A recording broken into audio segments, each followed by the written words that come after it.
So what do you think about going from human 1.0 to human 2.0? And what does that mean? Well, going from humans, as we now know ourselves, to human 2.0 has something to do with transhumanism. If you're not familiar with that term, it's about taking humans, as we know ourselves, and melding with artificial intelligence. Kind of like being in the Matrix, if you've ever seen that movie.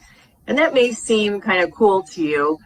We might have some superhuman abilities, maybe be able to think of something and it happens, maybe have some physical abilities that would be almost superhuman-like. That's the idea. That's what you see in sci-fi movies. And for myself, thinking about this topic, I'm like, well, I have some time. I think that's many years in the future. However, this question, this idea is now right in this moment. We need to make a decision. And I found out that we need to make a decision about this because I investigated the proposed COVID-19 vaccine. And this is my alarm call to the world. I looked at the pros and cons and it frightens me. And I want you to know about this. You need to be very well informed because this new vaccine is not like your normal flu vaccine. This is something very different. This is something brand new. This is something completely experimental on the human race. And it's not just about being a different vaccine. There are technologies that are being introduced with this vaccine that can change the way we live, who we are, and what we are, and very quickly.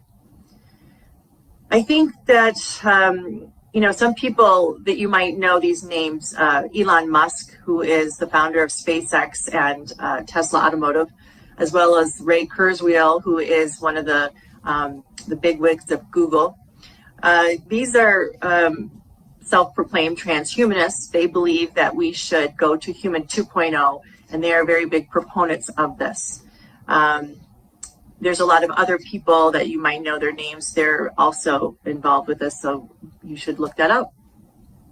I think the easiest way to explain this to you is to go with one of the front runners for the vaccine and go into a little bit of the history and tell you how they want to make the vaccine. And I think that will speak volumes. So for instance, Mrna is one of the front runners for the COVID-19 vaccine. You should know that Mrna was founded by a person from Harvard, Derek Rossi, and this researcher actually was successful in taking some modified RNA and being able to reprogram a stem cell in the body and change the function of the stem cell. He actually made it genetically modified, okay? So he proved that you can genetically modify something by using modified RNA. So they founded the company Mrna on this concept. It's kind of a new kid on the block, okay? It's not been around that long.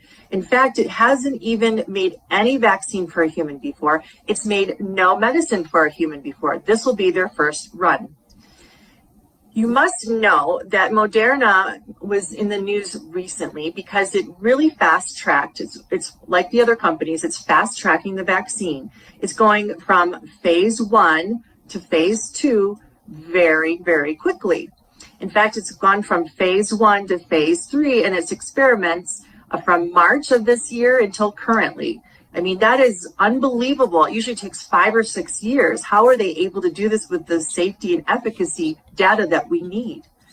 And I want you to know that in phase 2, they're only using between 30 and 45 humans. In Mrna's test study, they only used 45 humans.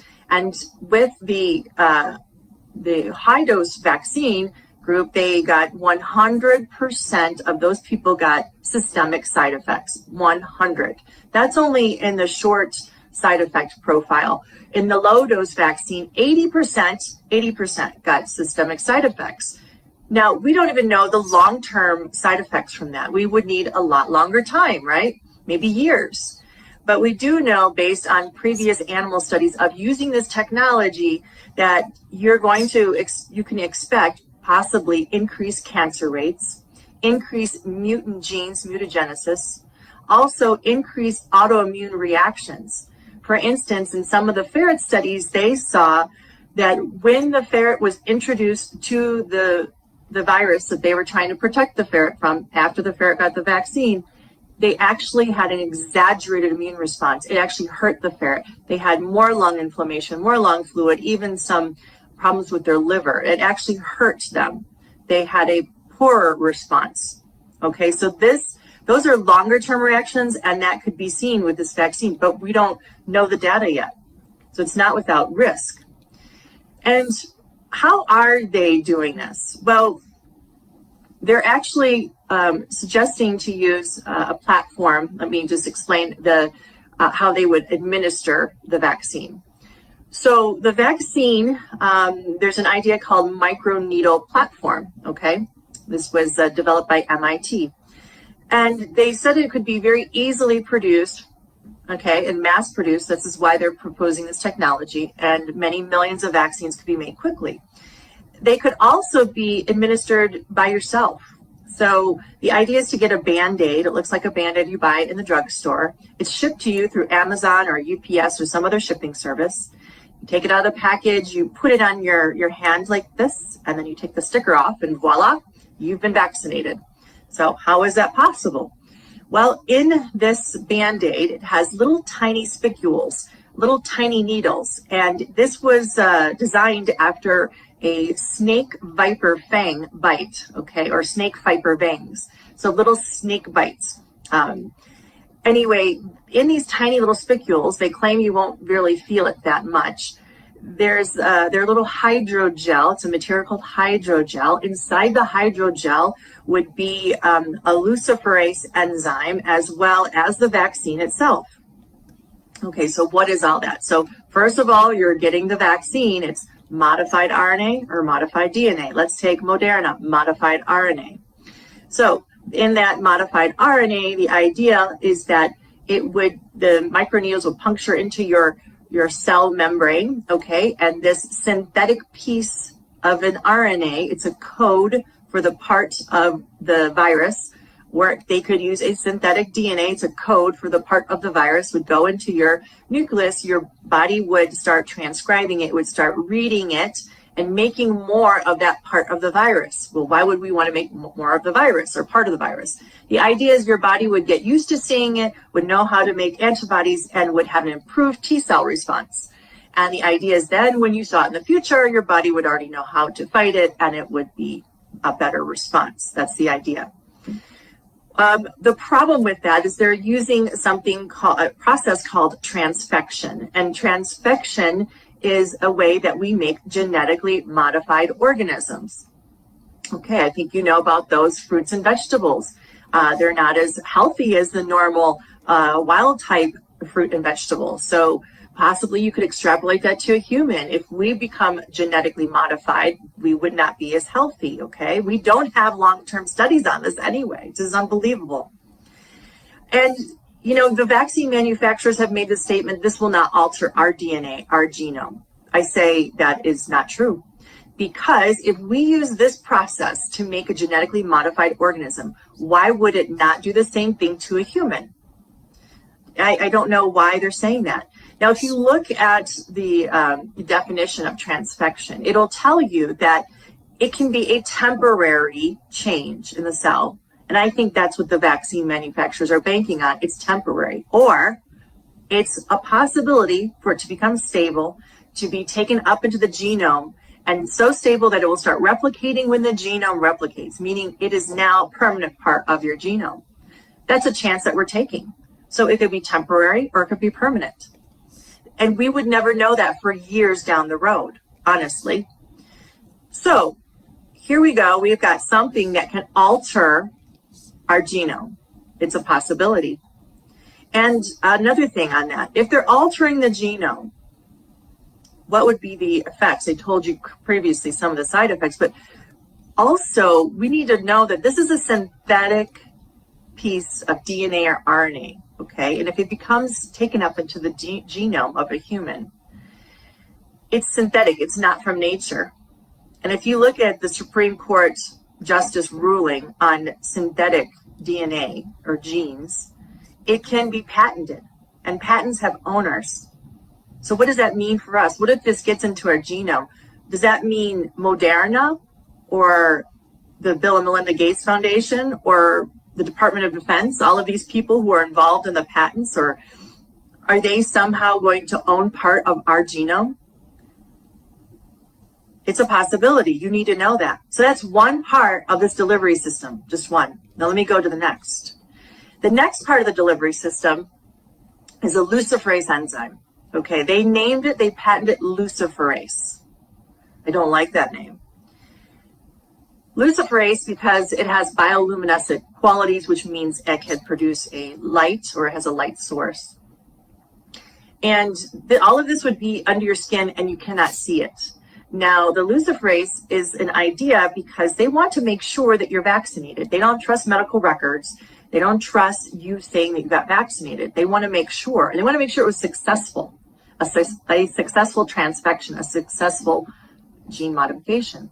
So when you get the luciferase enzyme, if you have an iPhone or a special app on the iPhone, you can scan over that area and it will give a digital code, a digital imprint, a digital pattern, something that will identify that you were vaccinated. It holds your vaccination record. It also gives you an ID, a number, a barcode, a branding, whatever you want to call it, a tattoo. It's all the same thing. You now become like a product. So we have that. Now the third thing I mentioned was hydrogel. So hydrogel is actually an invention from DARPA, the Department of Advanced Research Projects Agency. This is kind of a sci-fi kind of a group from the Department of Defense, Pentagon of the US government. They make these fantastic inventions. So one of them is hydrogel. Hydrogel, you can YouTube, look on YouTube, look at Profusa is one of the companies, DARPA as well as hydrogel, and you'll find some little 2-minute clips that they describe. So hydrogel is nanotechnology, microscopic little robots. And these little robots, actually, I know it sounds crazy, it's still crazy to me, but it's possible, okay? They can disassemble, reassemble, assemble and make different things. So with this hydrogel, it's really nanotechnology. So that's something, robotic or something that's artificial intelligence. It has the ability to connect with artificial intelligence. So this means that a human can now connect to directly and gather information from our bodies and gather it and connect with your smartphone, with the cloud, with some other smart device. And once this is done, this is 24 hours a day, 7 days a week, 365 days a year. Think about that. Think about how immediately that could change our privacy. Immediately can change our autonomy. Immediately change our freedoms. This can gather data like your blood sugar, your oxygen, your blood pressure. Okay, those sound great. But it also can gather many other things. It can gather, they say, your emotions or your menstrual cycle, your activity, if you've fallen, your nutrients in your body. If you took medicines, it's a potential to see if you took illicit drugs. It's got a potential to see almost anything that goes on in your body. And all of this information is going where? That has not been addressed. Who's protecting this information? What are they using it for? This is really serious stuff, guys. This is all being proposed to being unveiled in the next vaccine, okay? The other thing to know is with this nanotechnology, hydrogel, artificial intelligence, hookup, just like your cell phone, you can send a text message, you can send an email, but also you can receive them back. So that means we could receive information. What information would be coming back into us? Would it affect our mood, our behavior? Would it affect, how we think or our memories? If you haven't watched the movie Matrix, I think you should. I think there's some truth in that, in that movie. I see so many wrong things with this vaccine. And I see that we are not talking about it in the major media. And I see that I feel that these companies are outright lying to us when they say they cannot affect our DNA, because by all definitions that they are using, this can affect our DNA.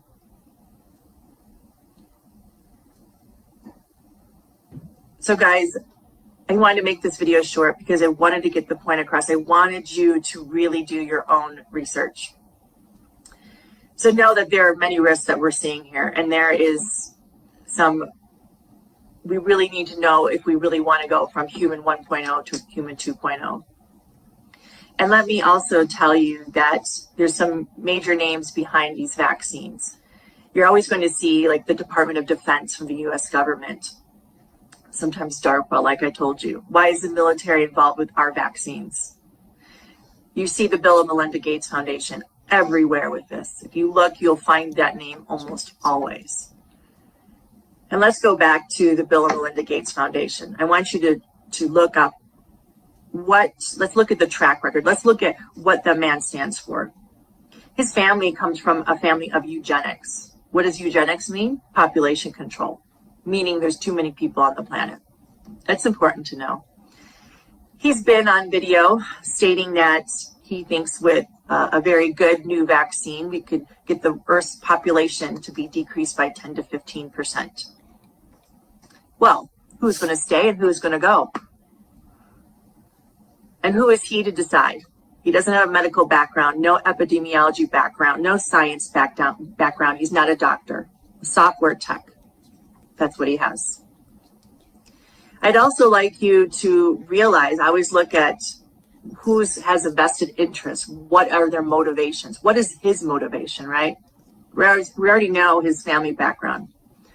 Well, what's very concerning to me is that DARPA, this military agency, as well as the Bill and Melinda Gates Foundation, is very interested in something called gene drive research or technology, or gene extinction technology. And it's exactly what it sounds like. By using genetic mutations, by use of transfection, for instance, you can exterminate an entire species from the planet. They are proposing to use this for mosquitoes, for instance, in Africa. But guys, our world is a delicate ecosystem.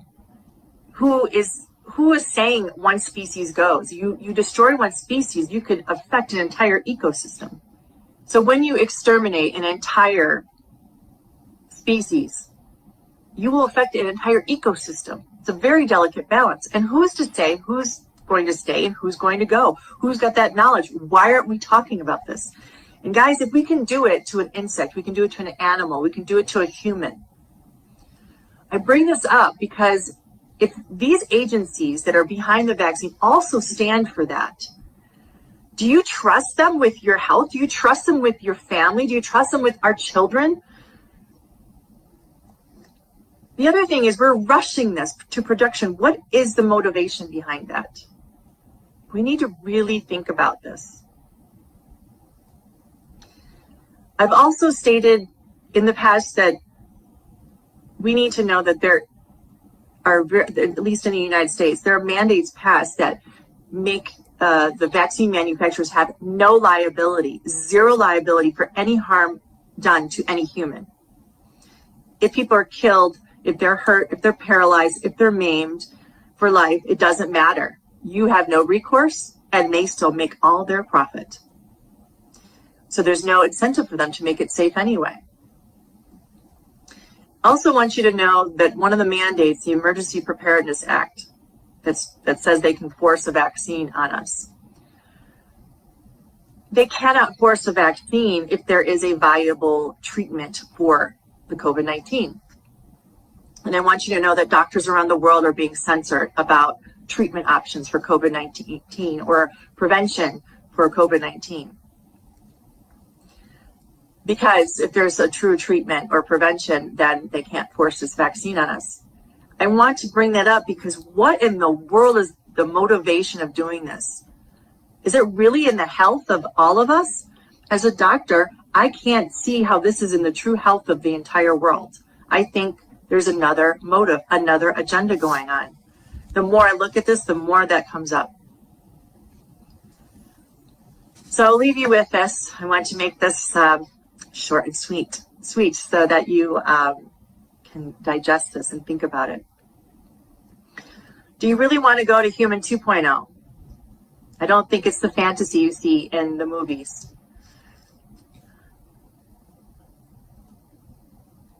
We need to come together, and we need to unify our voices, because people in positions of power taking care of our health are not in our best interest. But together we have power. Together, united, our voice is strong. So I encourage you to do critical thinking, do your own research, join groups in your state, go to your state legislature, and you tell them no. No to these experiments on humans. No to invasion of privacy. No to censorship. We are sovereign human souls, and we need to take our rights back. Thank you for listening. And you know, I always say my videos with the greatest of love and the greatest of peace. Thank you.